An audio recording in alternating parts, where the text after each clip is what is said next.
Hello students, আশা করি তোমরা সবাই খুব ভালো আছো। আমি অনিন্দিতা ম্যাডাম। তোমরা আজকে চলে এসেছো কনফিডেন্ট ইংলিশ উইথ পার্থ স্যারের টিউটোরিয়ালে। আজকের এই tutorial West Bengal board of secondary এডুকেশনের ক্লাস 6 ছাত্রছাত্রীদের জন্য। আর আমি আজকে চলে এসেছি তোমাদের এই ক্লাসে রিভিশন লেসনের পার্ট 2 নিয়ে। আমি রিভিশন লেসনটা যেহেতু বড় লেসন, ওই জন্য এটাকে দুটো ভাগে ভাগ করে নিয়েছিলাম, পার্ট 1 এবং পার্ট 2। আমি আগের ক্লাসে পার্ট 1 মানে অ্যাক্টিভিটি 6 পর্যন্ত করিয়েছি, আর আজকে পার্ট 2তে আমি অ্যাক্টিভিটি 7, 8, 9 এবং 10 করাবো। রিভিশন লেসনটা কিন্তু তোমাদের পরীক্ষার জন্য ভীষণ ইম্পর্ট্যান্ট, অতএব এটাকে খুব ভালো করে প্র্যাকটিস করতে হবে। আগের ভিডিওটা আশা করি সবাই দেখেছো। যদি কেউ মিস করে যাও তাহলে confident English with Partha sir এই চ্যানেলে যাবে, সেখানে দেখবে ক্লাস 6-এর যে প্লে লিস্ট আছে সেখানে ভিডিওটা আপলোড করা আছে, প্রত্যেকে দেখে নেবে এবং আমাকে জানাবে ভিডিওটা দেখে তোমাদের কেমন লাগলো। আর আজকের ভিডিওটা যদি তোমাদের ভালো লাগে তাহলে কি করবে, তোমরা অবশ্যই লাইক করবে, কমেন্টের মাধ্যমে জানাবে তোমাদের কেমন লাগছে। এবং যারা যারা এখনো পর্যন্ত confident English with Partha sir চ্যানেলটাকে সাবস্ক্রাইব করোনি তারা কিন্তু তাড়াতাড়ি সাবস্ক্রাইব করে নিও পরবর্তী ভিডিওগুলো দেখার জন্য। আজকে তাহলে তোমরা চলে এসো পেজ নাম্বার 4-এ। পেজ নাম্বার 4 অ্যাক্টিভিটি 7 থেকে আমরা পার্ট 2 শুরু করব। অ্যাক্টিভিটি 7-এ কি বলেছে দেখো, পাংচুয়েট দ্য গিভেন সেন্টেন্সেস। এই নিচে কিছু বাক্য দেওয়া আছে, 4টে বাক্য দেওয়া আছে ABCD করে। এই 4টে বাক্যকে আমাদের কি করতে হবে, পাংচুয়েট করতে হবে। পাংচুয়েট করার মানেটা কি? পাংচুয়েট মানে হচ্ছে জ্যোতি চিহ্ন বসানো, ঠিক ঠিক জায়গায় জ্যোতি চিহ্ন বসাতে হবে। জ্যোতি চিহ্ন মানে কি? জ্যোতি কথার অর্থ হচ্ছে বিরতি বা বিরাম। তাহলে জ্যোতি চিহ্ন মানে কি? তোমরা সবাই জানো, আমরা সবসময় বাক্য লেখানোর সময় বলি দাড়ি দাও, কমা দাও, ফুল স্টপ দাও, ইনভার্টেড কমা দাও, কোটেশন দাও, কোশ্চেন মার্ক দাও, বলি তো? এইগুলোই হচ্ছে জ্যোতি চিহ্ন। জ্যোতি চিহ্নর মাধ্যমে বাক্যটার অর্থটা খুব ভালো করে বোঝা যায়, যে কত দূর পর্যন্ত আমি বললাম, তারপরে থামলাম, এটা প্রশ্নবোধক বাক্য নাকি, এটা বিস্ময়সূচক বাক্য নাকি, কি ভাবটা প্রকাশ হচ্ছে সেটা জ্যোতি চিহ্নগুলোর মাধ্যমে বোঝা যায়। তো এইটাকেই বলা হয় ইংলিশে পাংচুয়েশন। ঠিক তেমনি এইখানে 4টে বাক্য দেওয়া আছে যেগুলো সঠিক পাংচুয়েশন করা নেই, আমাদেরকে এখানে সঠিকভাবে তাদেরকে পাংচুয়েট করতে হবে। ইংরেজি বাক্য যখন আমরা লিখব, প্রথম সেন্টেন্স যখন আমরা লিখব, পাংচুয়েশনের নিয়ম হচ্ছে প্রথম সেন্টেন্সের যে প্রথম ওয়ার্ড থাকবে তার প্রথম যে লেটার থাকবে সেটা কিন্তু সবসময় ক্যাপিটালে হবে। ওকে, সেই নিয়ম অনুযায়ী দেখো এখানে নাম্বার এতে যে বাক্যটা আছে, one day a little boy was sitting with a nail, a piece of food and a hammer. এখানে কিন্তু আমরা দেখতে পাচ্ছি প্রথম ওয়ার্ড কোনটা, ওয়ান, এবং তার প্রথম লেটার কোনটা, ও। ওটা কিন্তু স্মলে আছে, এটা কিন্তু ক্যাপিটালে নেই। তাহলে আমাদের কি কি করতে হবে, প্রথমেই ও লেটারটাকে ক্যাপিটাল করতে হবে। চলো আমি এগুলো বোর্ডে লিখে দিই, তাহলে তোমাদের বুঝতে সুবিধা হবে। নাম্বার এ, এটা হচ্ছে আমাদের activity 7।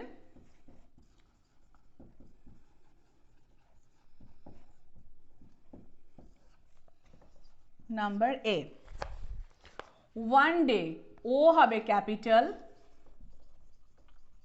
One day a little boy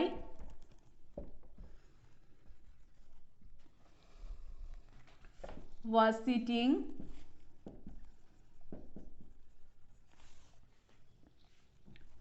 with a nail।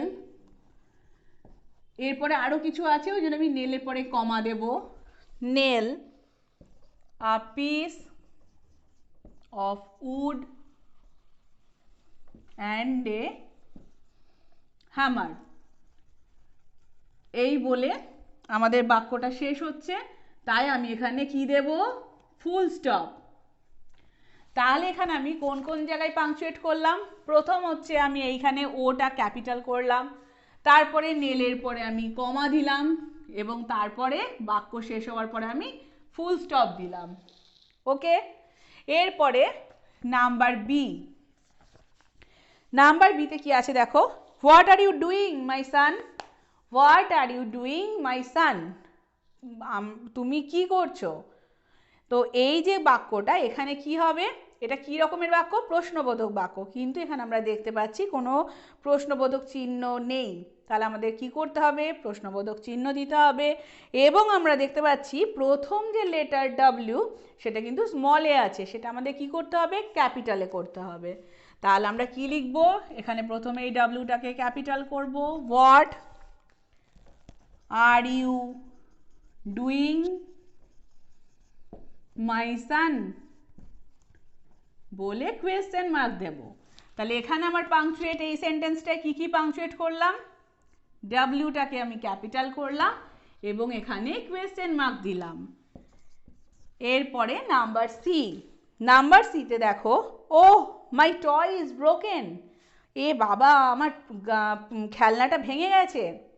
এই যে আমার মনের ভাবটা আমি প্রকাশ করছি, আমার খেলনাটা যে ভেঙে গেছে তার জন্য যে আমার কষ্ট হচ্ছে, ও বলে যে মনের ভাবটা আমি প্রকাশ করছি, এই ধরনের বাক্যগুলোকে বিস্ময়সূচক বাক্য বলে, যেগুলোতে আমাদের মনের আবেগ, মনের ভাব প্রকাশ হয়, ইংলিশে সেগুলোকে বলা হয় এক্সক্লামেটরি সেন্টেন্স। তো বাক্যটা আমরা কি করে বুঝতে পারবো যে এটা এক্সক্লামেটরি সেন্টেন্স, এখানে কিন্তু বিস্ময়সূচক চিহ্ন দিতে হবে। এইরকম একটা লম্বা দাড়ি দিয়ে নিচে এরকম একটা গোল, এটাকে বলা হয় এক্সক্লামেটরি চিহ্ন। তো এই সাইনটা দিলে তবেই আমরা বুঝতে পারবো বাক্যটা কিন্তু এক্সক্লামেটরি সেন্টেন্স। তো সেই মতন আমরা এখানে কি করব, ওহ বলার পরে একটা এক্সক্লামেটরি সাইন দেব, তারপরে মাই টয় ইজ ব্রোকেন বলে বাক্যটা শেষ হওয়ার পরে ফুল স্টপ দেব। কিন্তু তার আগে কি করব, দেখো ওহ বলে যে বাক্যটা প্রথম শুরু হচ্ছে এই ওয়ার্ডটা দিয়ে, এর প্রথম লেটার মানে ও, এটা কিন্তু স্মলে আছে, এটা আমাদের কি করতে হবে, ক্যাপিটালে করতে হবে। তাহলে ওটাকে ক্যাপিটাল করতে হবে এবং মায়ের এমটাকেও ক্যাপিটাল করতে হবে। চলো তাহলে, ও মাই টয় ইজ ব্রোকেন বলে ফুল স্টপ দেব। তাহলে এখানে আমরা কি কি পাংচুয়েট করলাম, দেখো ওটাকে ক্যাপিটাল করলাম, বিস্ময়সূচক চিহ্ন দিলাম, মায়ের এমটাকে ক্যাপিটাল করলাম এবং এখানে ফুল স্টপ দিলাম। তাহলে এখানে আমরা 4 জায়গায় পাংচুয়েট করলাম। এরপরে দেখো নাম্বার ডি, নাম্বার ডিতে কি আছে, don't cry my child said the stranger. Stranger কি বলেছিল, যে আমার সন্তান তুমি কেঁদো না। ঠিক আছে, এটা প্রত্যক্ষ উক্তি। তো প্রত্যক্ষ উক্তি যখন থাকে, যখন বক্তা তার নিজের বক্তব্য বলেন, সেই বক্তব্যটাকে যখন তুলে ধরা হয় বাক্যের মধ্যে, তখন কি আমরা দিই, কোটেশন দিই, ইনভার্টেড কমা দিই। তো এখানেও আমরা ইনভার্টেড কমা ব্যবহার করব। ডোন্টের ডিটা ছোট হাতের আছে, সেটাকে আমরা বড় হাতের ডি করব এবং তারপরে চাইল্ডের পরে একটা কমা দেব, তারপরে ইনভার্টেড কমা শেষ করব এবং বাক্যটা শেষ হওয়ার পরে স্ট্রেঞ্জারের পরে ফুল স্টপ দেব। খুব মাইনুটলি লক্ষ্য করো এটা। নাম্বার ডি, প্রথমে ইনভার্টেড কমা দিয়ে ডোন্ট ক্রাই মাই চাইল্ড, কমা দিয়ে ইনভার্টেড কমা ক্লোজ হচ্ছে, said the stranger, said the stranger বলে ফুল স্টপ দেব। তাহলে এখানে আমরা কোথায় কোথায় পাংচুয়েট করলাম, দেখো প্রথমে এইখানটা ইনভার্টেড কমাতে দিলাম, তারপরে ডিতে পাংচুয়েট করলাম, এখানে কমা দিলাম, তারপর আবার ইনভার্টেড কমা শেষ করেছি এবং এইখানে মোট 5 জায়গায় এখানে আমরা পাংচুয়েট করেছি। তো এইভাবেই তোমাদেরকে পাংচুয়েশনগুলো প্র্যাকটিস করতে হবে। পরীক্ষার সময় এই টাইপেরই দেবে, কিন্তু এই বাক্য নাও দিতে পারে, অন্য বাক্যও দিতে পারে। অতএব তোমাদের কি করতে হবে, প্রচুর পাংচুয়েশন প্র্যাকটিস করতে হবে, যাতে সঠিকভাবে তোমরা কোথায় কোথায় যতিচিহ্ন বসবে সেটা তোমরা ভালো করে বুঝতে পারো। টেক্সট ভালো করে পড়বে, সেখানে দেখবে ঠিক আমি যেভাবে যেভাবে বলছি এইভাবেই পাংচুয়েশন করা আছে। ভালো করে পড়বে ইংরেজি, তাহলেই তোমরা পাংচুয়েশনটা খুব সুন্দর শিখে যাবে, কোনো অসুবিধা তোমাদের হবে না। এরপরে তোমরা চলে এসো পরের পেজে, পেজ নাম্বার 5। সেখানে দেখো অ্যাক্টিভিটি 8-এ কি বলেছে, identify the common and proper noun given below and place them in the correct columns. এখানে দুটো কলাম আমরা দেখতে পাচ্ছি, সেখানে বাঁদিকে আছে কমন নাউন এবং ডান দিকে আছে প্রপার নাউন।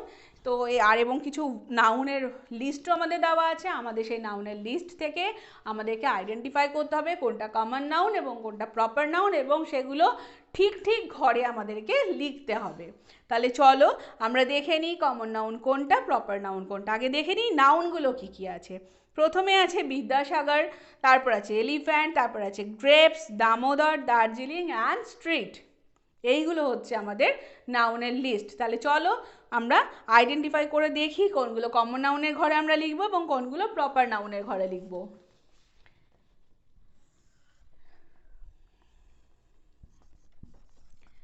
এটা হচ্ছে অ্যাক্টিভিটি 8।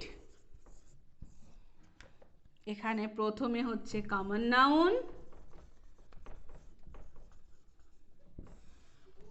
এবং এখানে হচ্ছে প্রপার নাউন।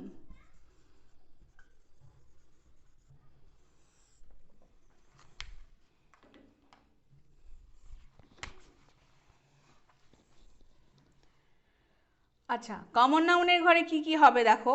এলিফ্যান্ট, এলিফ্যান্ট একটা কমন নাউন, তাহলে কমন নাউনের ঘরে হবে এলিফ্যান্ট। তারপরে হবে গ্রেপস, আঙুর। তারপরে স্ট্রিট মানে রাস্তা, এটাও হচ্ছে common noun.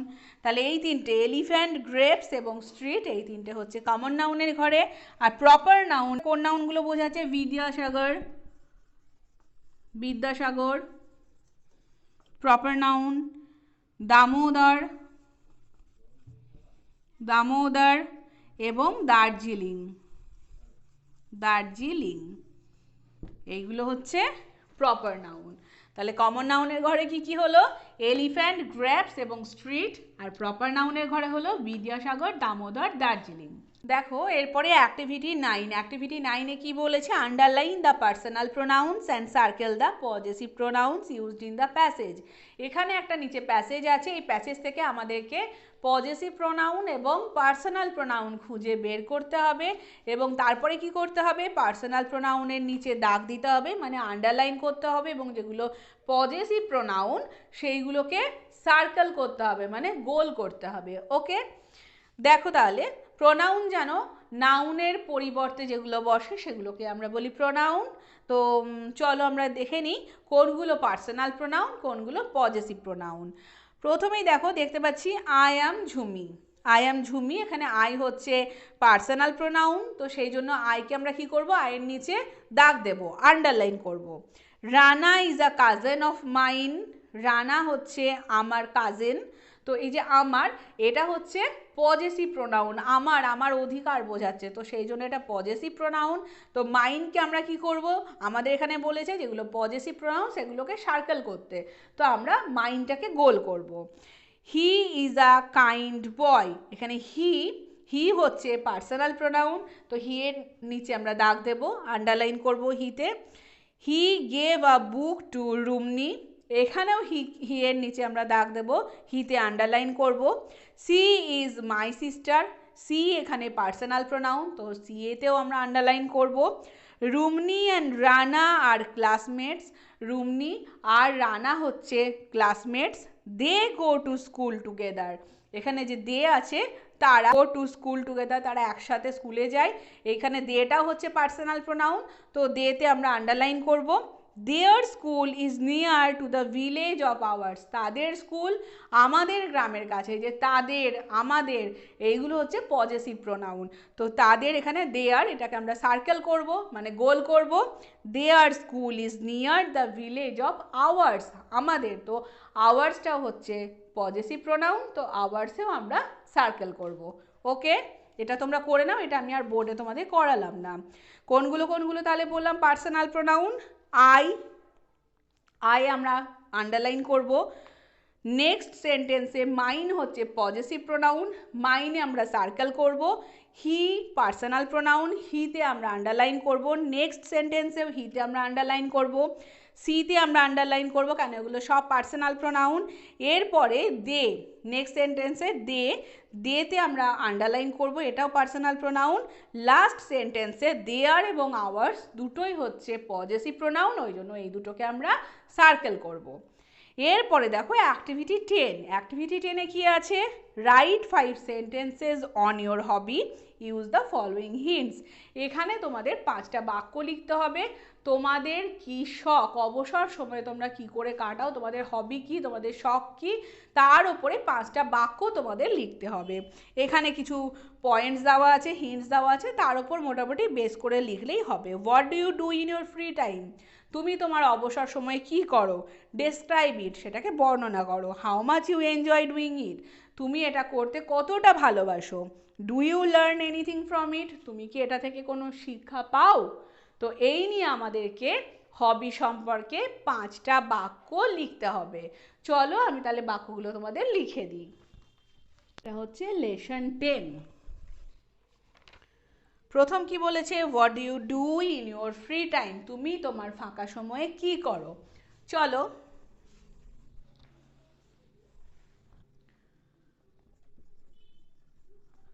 Reading a story book is my hobby. Reading a storybook is my hobby. গল্পের বই পড়া এটা হচ্ছে আমার শখ। তাহলে আমাদের একটা বাক্য এখানে হলো, what do you do in your free time, free টাইমটা কখন সেটা আমাদেরকে লিখতে হবে।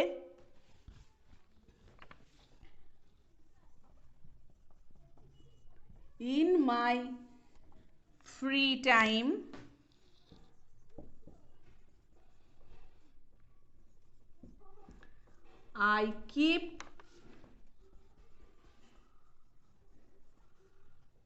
I keep myself busy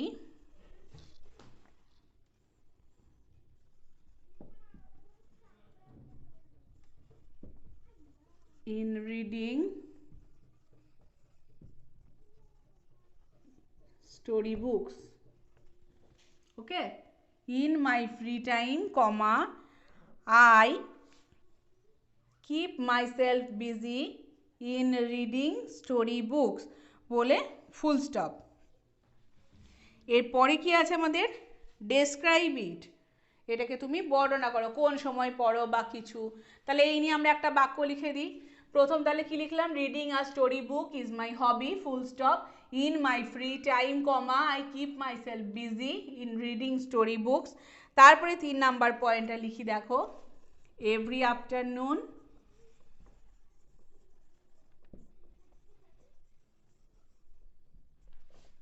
বলে কমা দেব, after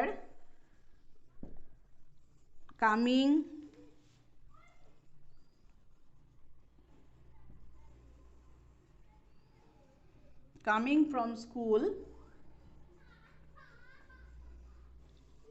I read storybooks on various topics. Every afternoon প্রতিদিন বিকেলে, comma, after coming from school I read story books on various topics, প্রতিদিন বিকেলে স্কুল থেকে ফেরার পরে আমি নানান রকম বিষয়ের ওপরে গল্পের বই পড়ি। তারপরে আমাদের কি দিয়েছে, how much you enjoy doing it, do you learn anything from it. এরপরে লেখো, it gives me great mental pleasure, এটা আমাকে খুব মানসিক আনন্দ দেয়। it gives me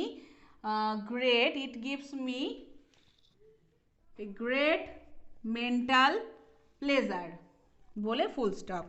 তারপরে কি বলেছে, do you learn anything from it, তুমি কি এই থেকে কোনো শিক্ষা পাও। তাহলে আমরা কি লিখব, আই লার্ন